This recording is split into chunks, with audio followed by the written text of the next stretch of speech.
দুর্গাপূজা উপলক্ষে ভারতে ৩,০০০ টন ইলিশ মাছ রপ্তানির অনুমোদন দিয়েছে সরকার। আজ শনিবার বাণিজ্য মন্ত্রণালয় এ সংক্রান্ত আদেশ জারি করেছে। বাণিজ্য মন্ত্রণালয়ের আদেশে বলা হয়েছে, আসন্ন দুর্গাপূজা উপলক্ষে রপ্তানিকারকদের আবেদনের পরিপ্রেক্ষিতে নির্ধারিত শর্তাবলী পূরণ সাপেক্ষে ৩,০০০ মেট্রিক টন ইলিশ মাছ রপ্তানির অনুমোদন দেওয়া হলো। এ লক্ষ্যে রপ্তানিকারকদের ২৪শে সেপ্টেম্বর দুপুর ১২টার মধ্যে বাণিজ্য মন্ত্রণালয় বরাবর আবেদন করতে বলা হয়েছে। আদেশে বলা হয়েছে, ওই তারিখের পর করা আবেদন গ্রহণযোগ্য হবে না। ভারতে ইলিশ মাছ রপ্তানির জন্য যারা আগেই আবেদন করেছেন তাদের নতুন করে আবেদন করার প্রয়োজন নেই বলে বাণিজ্য মন্ত্রণালয়ের আদেশে বলা হয়েছে। আগামী ৮ অক্টোবর দুর্গাপূজা শুরু হচ্ছে। বাংলাদেশের ভৌগোলিক নির্দেশক পণ্য বা জিআই পণ্য হিসেবে ২০১৭ সাল থেকে স্বীকৃত ইলিশ। টানা ৫ বছর ধরে ভারতে ইলিশ রপ্তানি করে আসছে বাংলাদেশ। যদিও ২০১২ থেকে ২০১৮ সাল পর্যন্ত রপ্তানি বন্ধ ছিল। প্রায় প্রতিবছর দুর্গাপূজা উপলক্ষে ৫,০০০ টন ইলিশের চাহিদার কথা জানিয়ে থাকেন ভারতের ব্যবসায়ীরা। বাণিজ্য মন্ত্রণালয়ের সূত্র জানা গেছে, কলকাতা ফিশ ইম্পোর্টস অ্যাসোসিয়েশন সম্প্রতি কলকাতা বাংলাদেশ উপ হাইকমিশনে দুর্গাপূজা উপলক্ষে ইলিশ চেয়ে আবেদন করেছে। পরে উপ হাইকমিশন বিষয়টি বাণিজ্য পররাষ্ট্র মন্ত্রণালয়কে জানায়।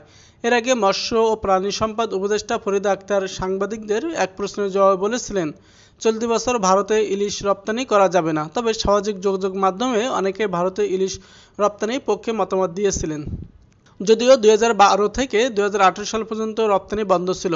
প্রায় প্রতিবছর দুর্গাপূজা উপলক্ষে ৫,০০০ টন ইলিশের চাহিদার কথা জানিয়ে থাকেন ভারতের ব্যবসায়ীরা। বাণিজ্য মন্ত্রণালয়ের সূত্র জানা গেছে, কলকাতা ফিশ ইম্পোর্টস অ্যাসোসিয়েশন সম্প্রতি কলকাতা বাংলাদেশ উপ হাইকমিশনে দুর্গাপূজা উপলক্ষে ইলিশ চেয়ে আবেদন করেছে।